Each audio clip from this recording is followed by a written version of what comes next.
Everyone and welcome back to the channel. आज हम पढ़ेंगे cyanosis. Cyanosis, cyano, the word cyano itself says cyano means blue color. So blue coloration of skin is called cyanosis. There are various regions and reasons. Reasons भी है और regions भी है cyanosis होने के। तो बेसिकली अगर हमारा ब्लड में जो पार्शियल प्रेशर ऑफ ऑक्सीजन है वो 80 से 85% के नीचे अगर गिरता है तो हम साइनोसिस की तरफ जाएंगे। तब हम नेकेड आई से ग्रॉसली हम एग्जामिन कर सकते हैं साइनोसिस को, अगर पार्शियल प्रेशर बिलो 80 to 85% जाता है। ठीक है, तो चलिए अब हम टाइप्स ऑफ साइनोसिस पढ़ लेते हैं। तो बेसिकली रीजन के हिसाब से हम डिवाइड करें तो दो तरह के होते हैं, एक पेरिफेरल साइनोसिस और एक सेंट्रल साइनोसिस। पेरिफेरल साइनोसिस का मतलब होगा हमारे जो अपर लिम्स हैं या फिर लोअर लिम्स हैं जो उस पे साइनोसिस हो जाना, उस पे डिस्कलरेशन होना, उसको हम बोलेंगे पेरिफेरल साइनोसिस। और अगर सेंट्रल जो ट्रंक है हमारा पूरा, अब चाहे वो चेस्ट हो, एब्डोमेन हो और इलियक रीजन हो नीचे का, ये पूरा पोर्शन जो है अगर यहाँ पे होता है तो ये सेंट्रल है। हमारा बॉडी का जो मेन एक्सिस है सेंटर की तरफ अगर साइनोसिस होता है तो वो सेंट्रल साइनोसिस। एक पेरिफेरल साइनोसिस और एक सेंट्रल साइनोसिस, और दोनों को मिलाते हैं कुछ केसेस में तो वो बनते हैं मिक्स्ड साइनोसिस। ये थर्ड है, थोड़ा रेयर है, बट हाँ ये भी है। ओके, तो अब चलेंगे हम पेरिफेरल साइनोसिस की तरफ। तो अगर कोई पेशेंट जिसका ऑक्सीजन लेवल 80 से 85% से नीचे चला गया हुआ है, जिसका पार्शियल प्रेशर, उसमें अगर पेरिफेरल साइनोसिस होता है तो हमको कहाँ कहाँ वो इफेक्ट दिखेगा। तो ऊपर से आएंगे तो पहले टिप ऑफ नोज़, उसका बाद आएगा लिप्स, फिर आएगा टंग, फिर आएगा चिन, उसके बाद चीक, उसके बाद पाम आएगा, फिर उसके बाद नेल बेड्स आएगा, फिर नीचे जाएंगे तो सोल पे आएगा। यहाँ पे सारे ब्लूइश डिस्कलरेशन दिखेंगे, थोड़ा ब्लू ब्लू दिखेगा ये सब पार्ट्स, चाहे वो नोज़ का टिप हो, चाहे चीक हो, चाहे पाम हो। यहाँ पे रेडनेस कम और ब्लूइशनेस ज़्यादा दिखेगा। अब इसका मतलब ये नहीं कि एकदम थैनोस की तरह ब्लू हो जाएगा, ओके, पर्पल हो जाएगा, वैसे नहीं होना है। उस पर हम रिफ्लेक्टिविटी देख सकते हैं कि जो अभी नॉर्मल मेरा हैंड का आप देख सकते हैं कलर रेडिश है, ये रेडिश नहीं होके उस पर थोड़ा ब्लूइश रिफ्लेक्शन आने लगेगा। तो समझ जाना है the patient is undergoing cyanosis. ठीक है, देखिए बेसिकली सबसे पहले साइनोसिस क्यों होता है। हमारा मसल स्टोर करता है हीट एंड एनर्जी। ओके, तो अगर हम कोल्ड एक्सपोजर में जाते हैं तो हमारा इंस्टिंक्ट है कि हम मसल्स को कंस्ट्रिक्ट कर लें, हमारे बॉडी के वॉल्यूम को श्रिंक कर लें, छोटा कर लें, ताकि कम से कम हीट हम रेडिएट करें बाहर की तरफ। ठीक है, तो क्योंकि अगर सरफेस एरिया कम हो जाएगा तो हीट लॉस भी कम हो जाएगा। ओके, तो इस वजह से हमारा मसल्स चाहता है कंस्ट्रिक्ट होना, पतला होता है, कम होता है, बॉडी को हमेशा सिकोड़ते हैं ताकि कम से कम एरिया हमारे बॉडी में रहे हीट लॉस होने के लिए। उस वजह से हमारा मसल्स श्राइव करता है। तो साइनोसिस में क्या होता है, जब हमारा मसल्स कोल्ड एक्सपोजर पे जाता है, ऐसे first reason of peripheral cyanosis है एक्सपोजर टू कोल्ड एयर या वाटर। अगर हम सडनली किसी ठंडे पानी से या ठंडे एयर में एक्सपोज होते हैं, बाहर निकलते हैं, तो हमारा मसल्स शिवर करने लगेगा, बॉडी एकदम श्रिंक होने लगेगा, कम होने लगेगा एरिया, और उस वजह से क्या होगा, हमारे मसल्स इतने कंस्ट्रिक्ट होने लगेंगे कि हमारे वेन्स को, हमारे आर्टरीज को वो अफेक्ट करने लगेगा, वो कंस्ट्रक्शन वो बहुत पतला होने लगेगा, और उस वजह से ब्लड फ्लो में भी कंस्ट्रिक्शन हो सकता है, ब्लड फ्लो कम हो सकता है। ठीक है, उसी वजह से साइनोसिस होता है पेरिफेरी में। तो अगर हम देखें तो पहला होगा एक्सपोजर टू कोल्ड, दूसरा हम कह सकते हैं फ्रॉस्ट बाइट हो जाना, जो फिंगर्स में होते हैं, माउंटेनियर्स को ट्रैकिंग करने जो जाते हैं पहाड़ों पे, बर्फीली इलाकों में, उनको एक्सपोजर हो जाएगा फिंगर्स में, आइस पे डायरेक्ट अगर हाथ रखते हैं, उस वजह से उनका हाथ पूरा ये ब्लू ब्लू हो जाएगा, पूरा फिंगर्स, आपने देखा होगा पूरा फिंगर्स ब्लू हो जाता है, जिस वजह से उनको वो उंगली ही काट के हटानी पड़ती है, because that is non reversible process. Once it happen it has to go away. अब वो कट ही होगा, वो फिंगर अलग करना पड़ेगा, that's the only way to prevent it. उसके बाद हम कह सकते हैं वेनस ऑब्स्ट्रक्शन, हमारे पेरीफेरी में कहीं पे कोई वेनस ऑब्स्ट्रक्शन हो गया, जिस वजह से अगर हमारा ब्लड फ्लो रिटर्न हार्ट में नहीं जा पा रहा है, वहीं एक्यूमुलेट हो रहा है, तो कार्बन डाइऑक्साइड का या कार्बन मोनोऑक्साइड का बढ़ जाने की वजह से वो पेरीफेरी में भी साइनोसिस होगा, जिसको हम बोलेंगे cyanosis due to peripheral obstruction of venous. Okay, अगर कोई पेरिफेरल सर्कुलेटरी फेलियर होता है, कोई ऑब्स्ट्रक्शन की वजह से इसमें भी, या फिर आरटीए हो या डैमेज हो जिस वजह से पेरिफेरी में सर्कुलेटरी फेलियर हो जाए, ब्लड सर्कुलेट नहीं हो पा रहे पेरिफेरी में, उस वजह से भी साइनोसिस हो सकता है। हाइपर विस्कोसिटी यानी कि हमारे ब्लड का गाढ़ा हो जाना, पॉलीसाइथीमिया। जब ब्लड गाढ़ा हो जाएगा, इतना गाढ़ा हो जाएगा कि वो हमारे कैपिलरीज का जो फाइन नेटवर्क होता है जिसमें से ब्लड एक्सचेंज होता है आर्टरीज और वेन्स के बीच में, जो फाइन नेटवर्क है ऐसा कैपिलरी का जिसमें हमारा exchange of oxygen and carbon dioxide होता है, अगर वो हाइपर विस्कोसिटी सिंड्रोम हो जाएगा ना, तो हमारा ब्लड इतना मोटा हो जाएगा, इतना थिक हो जाएगा कि वो आर्टरी से वो कैपिलरी के अंदर नहीं जा पाएगा, जिस वजह से वहाँ ऑब्स्ट्रक्शन हो जाएगा। ऑक्सीजन डिफिशिएंसी की वजह से वहाँ पे हमको साइनोसिस देखने को मिल सकता है। एथेरोस्क्लेरोसिस भी इसका एक रीजन हो सकता है। एथेरोस्क्लेरोसिस हमारा एक वीडियो, एक पर्सनल हमने बनाया हुआ है एथेरोस्क्लेरोसिस पे, you can go and check it out, I will put the link in the description below. Atherosclerosis में क्या होगा, फैट डिकम्पोज हो जाएगा हमारे आर्टरी या वेन के अंदर, जिस वजह से ब्लड फ्लो में ऑब्स्ट्रक्शन होगा। समझ लीजिए कि ये हमारा नॉर्मल साइज ऑफ आर्टरी या वेन है, ठीक है।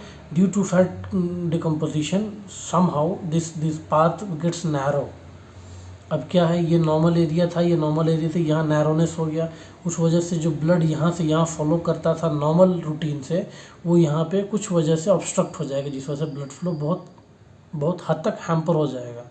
तो इस रीजन में क्या होगा, हमारा साइनोटिक सिम्टम्स डेवलप होने लगेगा, ठीक है।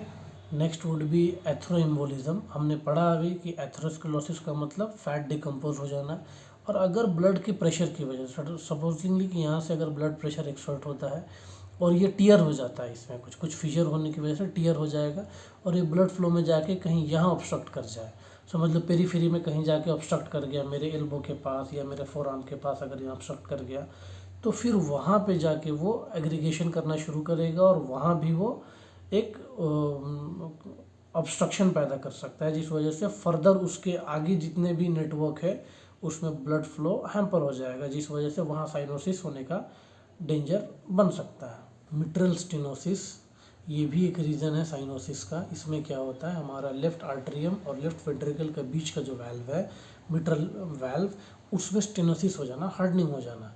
हमारा जब लेफ्ट वेंट्रिकल पंप करता है ब्लड को ऑर्टा में भेजने के लिए हाई प्रेशर से, उसमें क्या होगा, वो मिट्रल वाल्व स्टेनोज हो जाएगा, उस वजह से वो थोड़ा प्रेशर, थोड़ा ब्लड रिटर्न लेफ्ट वेंट्रिकल में भी चला जाएगा, जिस वजह से जो प्रेशर हार्ट को लगाना चाहिए, जो प्रेशर, जो ब्लड को प्रेशर मिलना चाहिए वेंट्रिकल से, वो प्रेशर उसको मिल नहीं पाता है, और उस वजह से हमारे पेरीफेरीज में ब्लड नहीं पहुंच पाते। जो हमारा एंड्स है, जैसे हमारा फिंगर टिप्स हो गया, हमारा फेस हो गया और हमारा टो हो गया, वहाँ पे ब्लड पहुंच नहीं पाया, क्योंकि वो प्रेशर उसको मिल नहीं पा रहा है उस ब्लड को वहाँ तक जाने का, उस वजह से भी हमको साइनोसिस देखने में मिल सकता है। अब हम डिस्कस करेंगे सेंट्रल साइनोसिस, जो हमारे सेंट्रल बॉडी में होगा।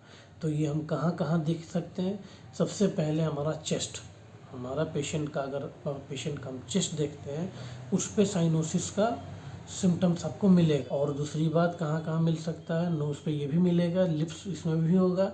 एक और चीज़ इसमें गम्स इन्वॉल्व होंगे, जो हमारे गम्स है टीथ के अंदर, टीथ के पास जो गम्स है, वो गम्स पे भी हमको ब्लूइश डिस्कलरेशन दिखेगा।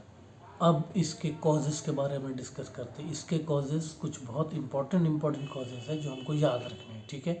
तो सबसे पहले होगा साइनोटिक हार्ट डिसीज़, यानी कि ऐसा हार्ट डिसीज़ जिसमें हमारा ब्लड मिक्स होता हो, ऑक्सीजनेटेड और डीऑक्सीजनेटेड मिक्स हो जाए, उन सारे केसेस में उन सबको कलेक्टिवली हम बोलेंगे साइनोटिक हार्ट डिसीज़, ठीक है। एक और डिसीज़ है phthalates tetralogy. Phthalates tetralogy, tetra means 4, यानी कि ये इसमें 4 अलग अलग डिसीजेज है जो इन्वॉल्व होते हैं, ठीक है।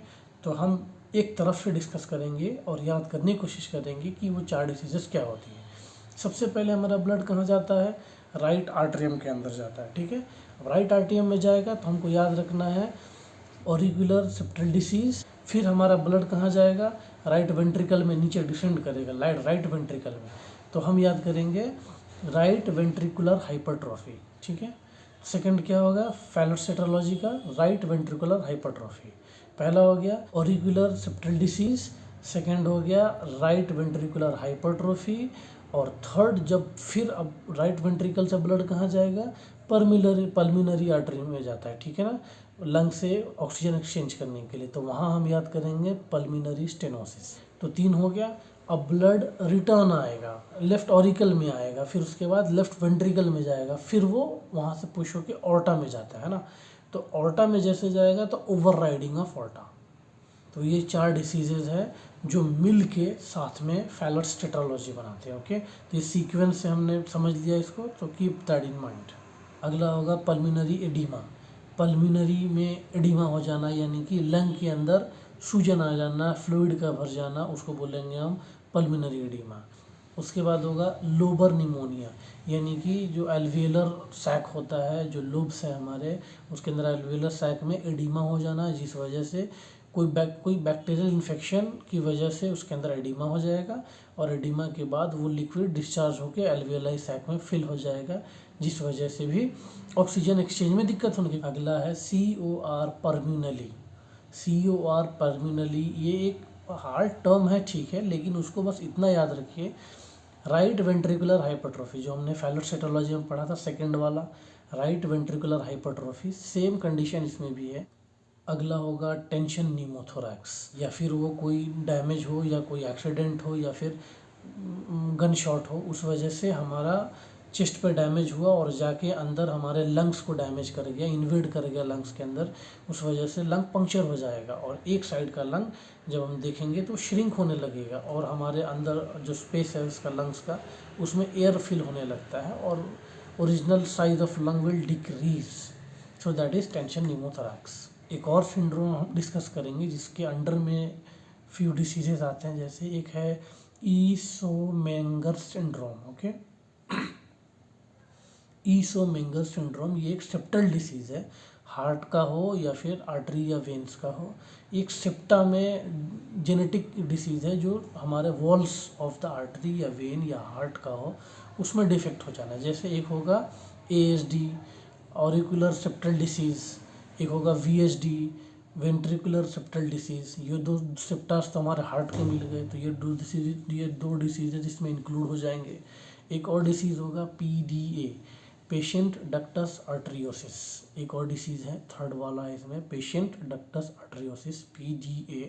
इसमें क्या होता है, हमारा जो एक आर्टरी है, पल्मिनरी आर्टरी, जो डीऑक्सीजनेटेड ब्लड लेके जाता है हमारे लंग्स में। ओके, तो एक डीऑक्सीजनेटेड ब्लड हो गया और एक ऑर्टा हो गया।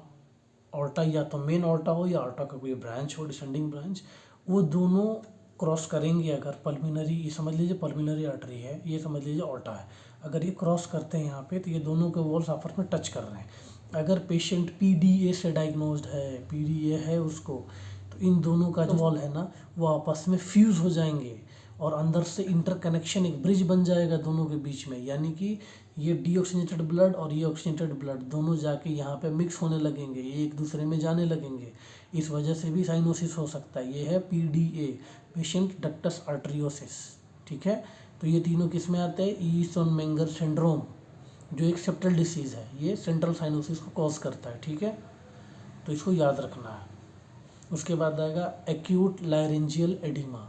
अगर हमको लायरेंजियल एडिमा हो गया है तो रेस्पायरेशन में दिक्कत होगा, लैरिंग्स में एडिमा हो जाना यानी कि टोटल ऑक्सीजन इनटेक ही कम हो जाएगा, पेशेंट सफोकेट करने लगेगा, उसकी वजह से भी ऑक्सीजन कम हो जाएगा उसको। एक्यूट थ्रोम्बोइम्बोलिज्म हमने ये भी पढ़ा था, अगर थ्रोम्बोइम्बोलिज्म हो जाता है तो उस वजह से पेरिफेरी में भी हो रहा था, अगर वही समझ लीजिए कहीं से टूट के सेंट्रल पार्ट में आ गया जो किसी मेन वेन को या फिर किसी आर्टरी को ब्लॉक कर रहा है, तो उस वजह से सेंट्रल भी हो जाएगा। तो ये भी एक इम्पोर्टेंट पार्ट है कि कहाँ से वो जो क्लॉट जो था वो टूट के कहाँ जा रहा है, that is the main important thing.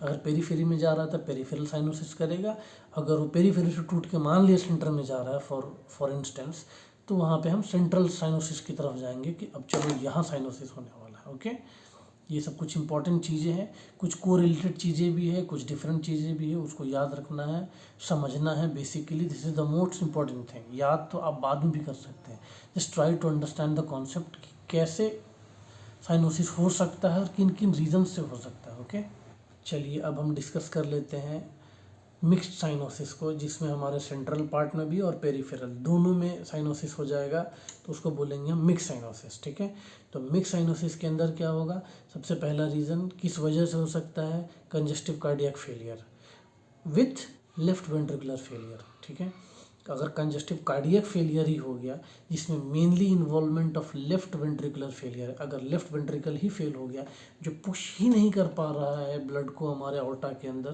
ताकि बॉडी में जाए, तो उसमें क्या सेंट्रल और क्या पेरिफेरल दोनों के दोनों उसमें लपट जाएंगे और कंप्लीट मिक्स्ड साइनोसिस हो जाएगा। ओके, और अगर एक्यूट मायोकार्डियल इन्फाक्शन हो गया, मायोकार्डियल इन्फाक्शन का मतलब ख़त्म कहानी, एक्यूट है मायोकार्डियल इन्फाक्शन है, उसमें भी अगर लेफ्ट वेंट्रिकुलर हाइपरट्रोफी हो गया, इसमें भी अगर लेफ्ट वेंट्रिकुलर डिसफंक्शन की वजह से ये होता है, तो फिर अगर लेफ्ट वेंट्रिकल में कुछ भी इफेक्ट होगा मतलब कि वो पंप ही नहीं कर पा रहा है, या तो इनफ पंप नहीं कर पा रहा है, या तो हाइपर एक्टिविटी कर रहा है, कुछ तो ऐसा कर रहा है जिस वजह से या तो ऑर्टा पे लोड पड़ेगा, या फिर अगर कम उसका फंक्शन हो गया है तो बॉडी में ब्लड जा ही नहीं पाएगा, क्योंकि वही तो मेन पुश करके ऑर्टा के अंदर ब्लड को पंप करता है। और अगर लेफ्ट वेंट्रिकल में ही दिक्कत हो गया, चाहे वो लेफ्ट वेंट्रिकुलर फेलियर हो गया या लेफ्ट वेंट्रिकुलर हाइपरट्रोफी हो गया, वो मायोकार्डियल इन्फाक्शन के केस में हो या फिर कंजेस्टिव कार्डियक फेलियर के केस में हो, दोनों में अगर लेफ्ट वेंट्रिकल इन्वॉल्व हो गया तो सेंट्रल साइनोसिस तय है, क्योंकि वो पुश कर ही नहीं पाएगा ब्लड को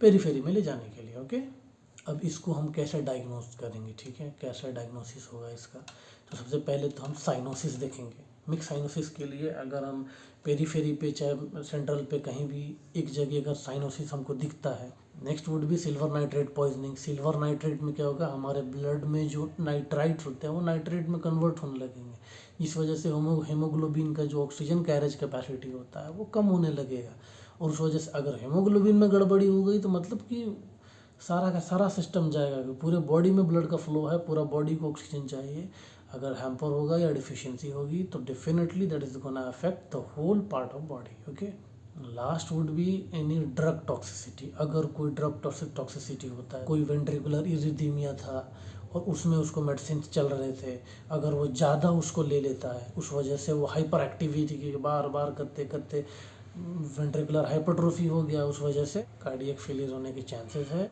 सो होपफुली आपने साइनोसिस को अच्छे से समझा, एंड होपफुली मैं चीज़ों को अच्छे से अब तक डिलीवर कर पाया। अगर ये लेक्चर पसंद आया तो please do like, share and subscribe to the channel, and if you have any doubts you can drop the comment. I am always ready to answer your questions as much as possible. ठीक है, even I am a learner और आप भी एक learner है, तो let's discuss and grow together. Okay, thank you so much, have a great day.